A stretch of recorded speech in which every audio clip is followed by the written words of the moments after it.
नमस्कार मंडळी, चला मस्तपैकी आज आपण बनवणार आहोत पावभाजी. त्यासाठी बटाटे, वाटाणा, टोमॅटो, गोबी आणि गाजर स्वच्छपैकी असं धुवून कट करून घेतलेलं आहे. लगेच इकडं कुकरमध्ये तेल किंवा बटर टाकायचं, जिरे मोहरी टाकायची, पावभाजी मसाला टाकायचा, जेणेकरून भाज्यामध्ये मस्तपैकी पावभाजीचा फ्लेवर सुटला पाहिजे.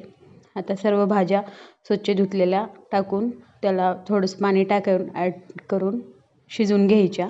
3 शिट्ट्या करून घ्यायच्या, जेणेकरून मस्तपैकी भाज्या आपल्या शिजल्या पाहिजे.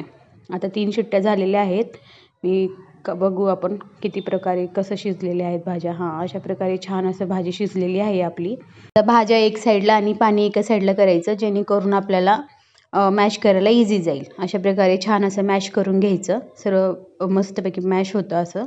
आता तूप, जिरे, हळद, मिरची, शिमला मिरची, कांदा स्वच्छ मस्तपैकी बारीक असं कट करून घेतलं आहे. आता बटर किंवा तेल वापरा. माझ्याकडे बटर नव्हतं म्हणून मी तूप टाकलेलं आहे. जिरे टाकायचं, लसूण अद्रकची पेस्ट टाकायची, कांदा टाकायचा. कांदा थोडासा छान परतला की शिमला मिरची टाकायची, चवीनुसार मीठ, लाल तिखट, तुम्हाला जसं तिखट आवडेल तसं तिखट टाकायचं. आमच्या घरी थोडं स्पायसी खातात त्याच्यामुळे मी जास्त टाकलेलं आहे. हळदीचं पावडर टाकायचं.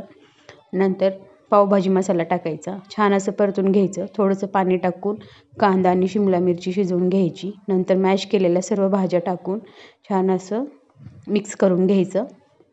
अशा पद्धतीने मिक्स झाल्यानंतर जे काही भाज्यामधून काढलेलं पाणी होतं ते पाणी ॲड करायचं आणि नंतर सगळ्यात शेवटी कोथिंबीर टाकायची आणि तूप किंवा बटर टाकून छान अशी आपली पावभाजी रेडी आहे. आता इकडं पाव गरम करून घेऊ. त्याच्यासाठी तूप किंवा बटर टाकायचं, भाजी टाकायची आणि पावाचं छान असं त्याच्यामध्ये गरम करून घ्यायचं. अशा पद्धतीने आता पावभाजीचं प्लेट लावलेलं आहे मी.